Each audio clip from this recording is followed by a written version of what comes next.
بسم اللہ کی برکت کا واقعہ۔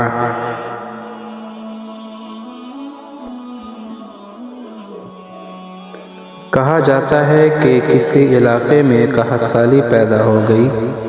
اس قحط سالی کی لپیٹ میں نہ صرف انسان بلکہ چرند و پرند سب اس کا شکار ہو گئے۔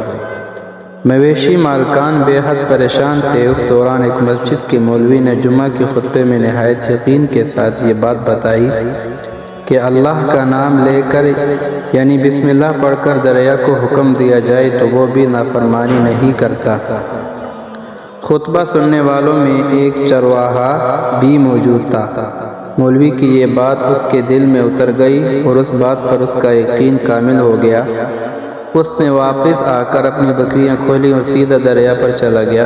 اونچی آواز سے بسم اللہ الرحمن الرحیم پڑھا اور دریا کو کہا وہ اپنی بکریاں چروانے کے لیے دوسرے پار جائے چاہتا ہے، اور اسے کہا کہ مجھے اپنے اوپر سے گزرنے دے۔ پھر یہ اس کا معمول بن گیا کہ وہ بکریاں پار چھوڑ کر واپس آ جاتا اور شام کو جا کر بکریاں واپس لے آتا۔ اس کی بکریوں کا وزن دگنا چگنا ہو گیا۔ لوگ چونک گئے اور اس سے پوچھا کہ وہ اپنی بکریوں کو کیا کھلاتا ہے۔ وہ سیدھا سادہ اور صاف دل نوجوان تھا۔ اس نے صاف صاف بات بتا دی کہ جناب میں تو بسم اللہ الرحمن الرحیم پڑھ کر دریا پر چل کر اپنی بکریاں دوسری طرف چروانے لے جاتا ہوں۔ یہ بات سب نے سنی مگر کسی نے اس چرواہے کی بات پر یقین نہیں کیا کیونکہ یہ ناقابل یقین بات تھی، مگر بات ہوتے ہوتے مولوی صاحب کے پاس پہنچ گئی۔ مولوی صاحب نے اس چرواہے کو بلایا اور سارا ماجرا پوچھا۔ اس چرواہے نے مولوی صاحب کو ہی حوالہ بنا لیا کہ مولوی صاحب میں تو آپ کا شکریہ ادا کرنے والا تھا۔ آپ نے جمعے کے خطبے میں جو نسخہ بتایا تھا کہ بسم اللہ کہہ کر دریا کو بھی حکم دو تو وہ بھی انکار نہیں کرتا، تو میں تو بس آپ کے نسخے پر ہی عمل کر رہا ہوں۔ مولوی صاحب حیرت سے اس کے چہرے کو دیکھتے رہے۔ مولوی صاحب نے کہا بھائی صاحب ایسی باتیں تو ہم ہر جمعے میں کرتے ہیں، فقط ان کا مقصد لوگوں کا ایمان بنانا ہوتا ہے، مگر بکریوں والا ڈٹا رہا کہ میں جو بسم اللہ کہہ کر پانی پر چلتا ہوں وہ بکریوں سمیت پانی پار چلا جاتا ہوں۔ آخرکار مولوی صاحب نے صبح خود یہ تجربہ کرنے کی ٹھانی، جسے دیکھنے چرواہے سمیت پورا علاقہ بھی آ گیا۔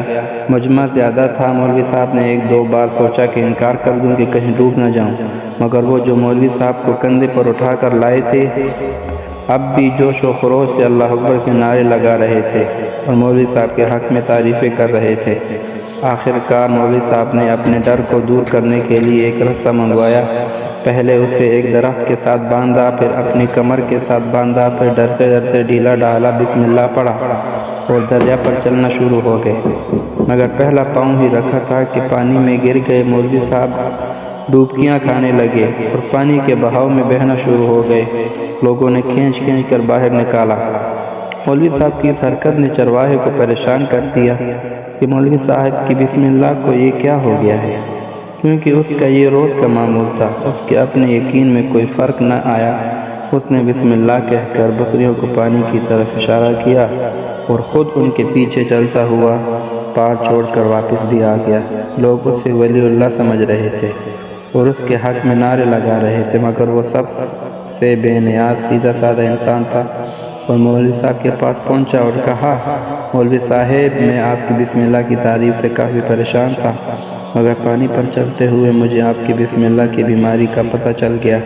اس چرواہے نے درخت سے بندھی رسی کی طرف اشارہ کیا اور کہا مولوی صاحب یہ ہے آپ کی بسم اللہ کی بیماری، آپ کی بسم اللہ کی برکت کو یہ رسہ کھا گیا۔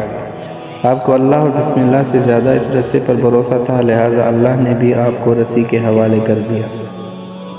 پھر کہنے لگا مولوی صاحب آپ بھی کمال کرتے ہو، میں نے آپ کے منہ سے سنا اور یقین کر لیا اور اللہ نے میرے یقین کی لاج رکھ لی، مگر آپ نے اللہ کا کلام سنا مگر یقین نہیں کیا، لہٰذا آپ کو اللہ نے رسوا کر دیا۔ محترم عزیز دوستو، یہی کچھ ہمارا حال ہے۔ ہماری نمازوں اور دعاؤں کا حال بھی یقین سے خالی ہے۔ اللہ ہم سب کو سچا یقین کرنے والا بنائے۔ آمین آمین برحمتک یا ارحم الراحمین۔